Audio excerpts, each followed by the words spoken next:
Praise the Lord. सभी को जय मसीह। मैं सुनीता चौथानी आप सभी का आज के इस YouTube वीडियो में स्वागत करती हूँ प्रभु यीशु मसीह के नाम से। और आप सभी का धन्यवाद करती हूँ कि आप सभी मेरे वीडियोस को देख रहे हैं, शेयर कर रहे हैं, कमेंट्स कर रहे हैं। आपका बहुत बहुत धन्यवाद कि वीडियोस के रेटिंग्स काफी अच्छे आ रहे हैं, व्यूज काफी अच्छे आ रहे हैं। और जो मैंने वीडियो बनाया था दीपावली के ऊपर वो काफी वायरल हो रहा है, तो प्रभु आपको बहुत बहुत आशीष करे। आज भी एक कंट्रोवर्शियल सवाल का हम जवाब जानने की कोशिश करेंगे और अंत में मैं आपको अपनी राय जरूर दूंगी इसके बारे में, तो अंत तक मेरे साथ बने रहिए। कि आज का सवाल ये है कि क्या शैतान हमारी प्रार्थनाओं को सुन सकता है? बहुत बड़ा सवाल है आज कि शैतान क्या हमारी प्रार्थनाओं को सुन सकता है। तो हम चलेंगे इस चीज को समझने के लिए, हमें चलना होगा अय्यूब की किताब में। वहाँ पे एक अय्यूब पहला अध्याय 6 वचन में लिखा है, एक दिन यहोवा परमेश्वर के पुत्र उसके सामने उपस्थित हुए और उनके बीच शैतान भी आया।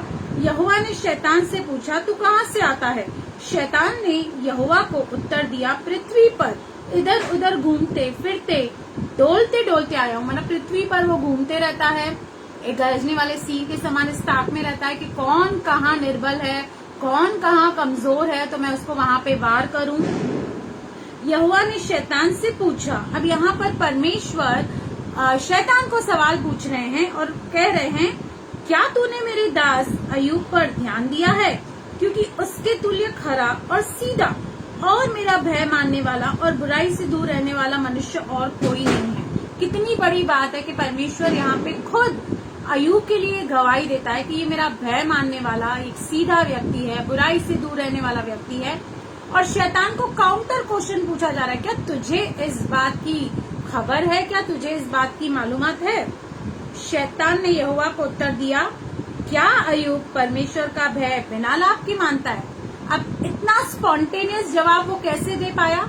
यानी कि उसकी नजर अय्यूब के ऊपर थी, उसके परिवार के ऊपर थी, उसके बिहेवियर के ऊपर थी, उसके चरित्र के ऊपर थी। और हो सकता है उसने कोशिश भी की हो कि अय्यूब को किसी बातों में फंसाने की या फुसलाने की, लेकिन वो शायद उसमें कामयाब नहीं हुआ हो। उसने फटाफट से बिना हिचक, बिना सोचे, बिना मतलब एकदम स्पॉन्टेनियस फटाफट से उसने आंसर दिया, क्या तूने उसको और उसके घर की और जो कुछ उसका है उसके चारों ओर बाड़ा नहीं बांधा? न केवल वो अय्यूब को पर्सनली जानता था, उसके जीवन को जानता था, अंदरूनी जीवन को, सीक्रेट जीवन को जानता था, लेकिन उसको ये भी पता था कि उसके घर के इर्द गिर्द लहू का बाड़ा है। इसलिए शायद कोशिश की होगी उसने एंट्री मारने की या बीमारी देने की या कोई प्रॉब्लम देने की, लेकिन वो नहीं दे पा रहा था क्योंकि परमेश्वर का बाड़ा उसके चारों ओर था। आगे कहता है, तूने तो उसके काम पर आशीष दी है और उसकी संपत्ति देश भर में फैल गई है। इतनी डिटेलिंग, इतनी मालूमात न केवल अय्यूब की उसके पास है, लेकिन मुझे लगता है कि हर एक विश्वासी की डिटेल, हर एक विश्वासी का जीवन, हर एक विश्वासी क्या करता है, प्रार्थना करता है, नहीं करता है, बाइबल पढ़ता है, मुझे लगता है ये शैतान को भली बाती पता है। और आगे कहता है, परंतु अब अपना हाथ बढ़ाकर जो कुछ उसका है उसे छू, तब वह तेरे मुंह पर तेरी निंदा करेगा। अब खुद उसने कोशिश की पर वो कामयाब नहीं हो सका, इसलिए वो परमेश्वर को चैलेंज कर रहा है, कह रहा है कि ये तेरा भय इसलिए मान रहा है क्योंकि तूने उसको बहुत आशीष दी है, लेकिन अब ये सारी चीजें ले ले तो फिर तेरे मुंह पे वो तेरी निंदा करेगा।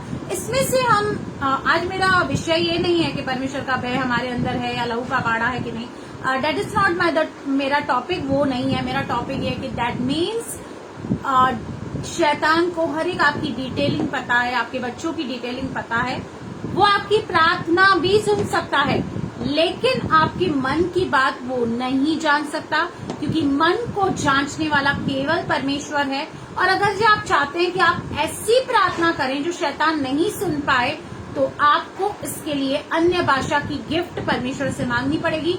जब अन्य भाषा जो पवित्र आत्मा का एक वरदान है, दान है, आपको मिलेगा, तो जो भी अन्य भाषा में आप प्रार्थना करेंगे वो शैतान उसे इंटरप्रिटेट नहीं कर सकता, क्योंकि जब भी कोई अन्य भाषा में प्रार्थना करता है वो डायरेक्ट परमेश्वर से बात करता है। सीक्रेट्स जो है, भेद है जो परमेश्वर के बारे में, परमेश्वर के राज्य के बारे में, उन सीक्रेट्स को डिकोड किया जाता है अन्य भाषा में। इसलिए आप घबराएं नहीं, क्योंकि भले ही वो आपकी प्रार्थना को समझ सकता है, आपकी प्रार्थना को सुन सकता है, आपके जीवन को जान सकता है, लेकिन आपके मन की बात को वो जान नहीं सकता। वो सिर्फ आपको पाप करने के लिए उकसा सकता है, आपसे हाथ लेकर पाप नहीं करवा सकता। ये अल्टीमेटली आपके और मेरे डिसीजन पे होता है। तो मैंने इस सवाल का जवाब देने की कोशिश की, इसलिए अगर जो आपके पास अन्य भाषा का वरदान है तो उसका भरपूर इस्तेमाल करें और ज्यादा से ज्यादा अपने प्रेयर्स में अन्य भाषा का यूज करें, ताकि वो सीक्रेट बातें आप परमेश्वर से बात कर सकें और आपकी आत्मिक उन्नति हो, आपकी बढ़ोतरी हो। तो प्रभु इस वचन के जरिए आपको बहुत बहुत आशीष करे। Amen, amen. God bless you.